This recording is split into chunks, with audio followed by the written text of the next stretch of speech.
Welcome back. Now, do you find yourself stepping on the scale and feeling maybe disappointed or maybe even a little mad that the number staring back at you is not what you hoped? I've definitely been there. Yes. Well, listen, it could be your nutrition that is stunting your weight loss goals. Melissa Watkins, owner of Steps Dance and Fitness, is here to help with that. Now, Melissa, we've got our workout gear on for you today. Now, I want to know, who's kind of your typical client that you work with? So typically who I work with are generally women, but I do have some male clientele. Between the ages, anywhere from 20 at the youngest usually, to my oldest client is 71 years old. So I have a wide range. Surprisingly, most of them have the same bad habits though.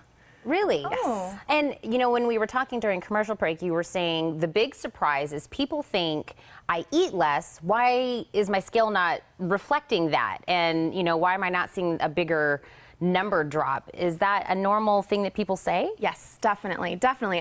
It's a hard thing for my clients to understand that while under-eating wasn't the cause of their weight gain, usually sedentary lifestyle combined with overeating causes the weight gain.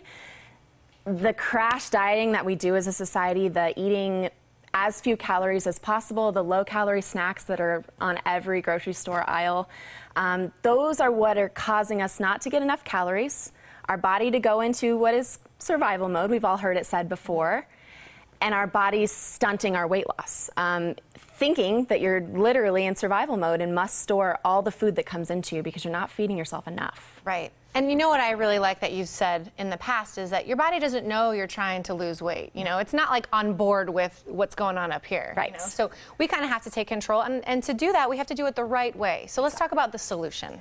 All right. So typically a client comes into me, like I said, they're eating anywhere from sometimes at the lowest 500 calories a day. Wow. To 1,000 at the most. Most Americans, especially women, you get up, you probably have a decently healthy, decently calorically strong breakfast. Most women go to work, you wait until noon, 1, you have your lunch, and then usually nothing goes into your mouth for the rest of your day until dinner time. It's sometimes at 7 o'clock at night. So you're essentially starving yourself for 6 hours of your day every single day. I never thought of it that way. No. And it's really an eye-opening experience what you're saying, because when I skip a meal, I think, okay, well, that's okay. Yeah. Right, Because I could probably use that break from food anyway. But what you're saying is that is not the way to go about this. Absolutely not. So while you think, awesome, this is going to help me reach my weight loss goals, your body is thinking, oh no, I am on a deserted island. I may never eat again. And the second you give it more food, even if it's a healthy meal in the evening, your body's going to store that. And unfortunately, every time we store nutrients, we store it as fat on our body. So how many times a day do you recommend that we eat then? So first and foremost, we recommend 5 to 7, depending on your activity level, depending on your age, depending on your gender, small meals a day. So I like to tell clients, you can think of it as 3 meals, 2 to 3 snacks. I like to think of it as I'm eating 5 small meals a day. That way, nutritiously, each snack or meal has the same nutrients of a lean protein and a complex carbohydrate. So anything that is not a white sugar or white flour pretty much falls under a complex carbohydrate umbrella.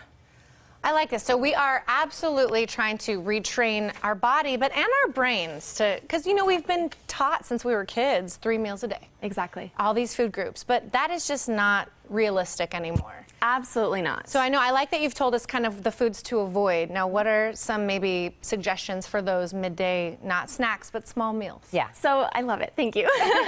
So one of my favorite, the easiest thing to think of is those exact little combos. So you always want to think, what is my protein going to be? That's where my brain goes first and foremost, because generally this is the most important thing. It's so easy to find a carb, right? Carbs are everywhere. The easiest. Oh, absolutely. So find your protein first, find something that goes with it. So for me, especially in the morning, I love to put like a half a cup of Greek yogurt in a bowl, put a bunch of delicious fruit on top of it. It's refreshing, it's summery, it's tasty. You have your lean protein, you have your complex carbohydrates. So that's an easy thing.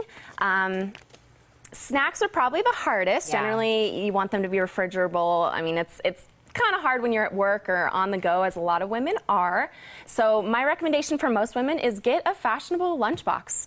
Be the lunchbox person. There's nothing wrong with it. They make adorable lunchboxes now. And fill it stock your life. Make sure when you leave for your workday, you have 4 out of 5 of those meals with you at all time, setting yourself up for success. Now, even when we decide to take this on, and let me tell you that we both went and got really cute salad little containers that have little compartments, and it made it fun. And we always show each other when we bring them in. That's what I did today. It made it fun to make. Perfect. Now, we do it. We start implementing this into our life. A lot of people that have done those crash diets saw kind of results really quick, but then, of course, they bounced back and gained maybe even more weight than where they started.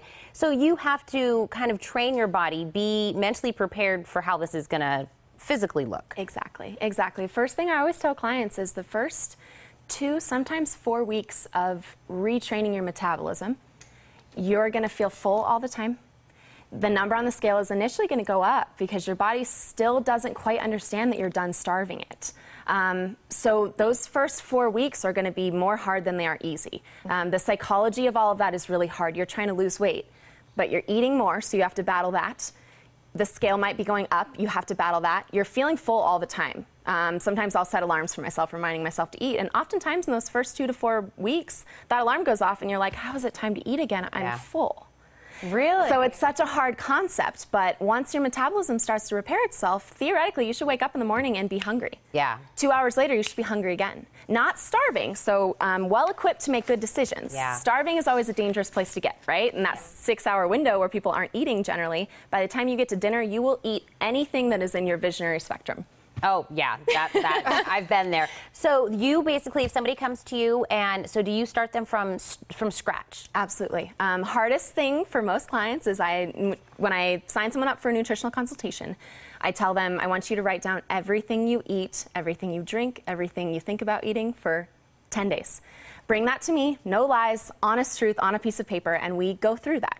And I look at 2 things. I look at what their lifestyle is like, what they do for a living, how often they can actually reasonably eat without completely changing their entire life. We want the program to work for them so that they stick with it forever. It's not a crash diet. It's not a quick fad. It is a lifestyle change. I mean, you've heard it said before, right? So I look at their life, what it looks like, and I look at who they're feeding also. Because for women, that's the number one excuse is they say, well, my kids won't eat like that. Right. Or my husband, or Exactly. yeah. Exactly. So we make a decision. Me and a client, we sit down and we make a decision. Are you the woman going to cook for yourself separate and then cook for your family separate? Or are you going to try to instill this same healthy lifestyle in your family, which is what I always try to push. Your kids don't like vegetables, you should change that, right? Yes.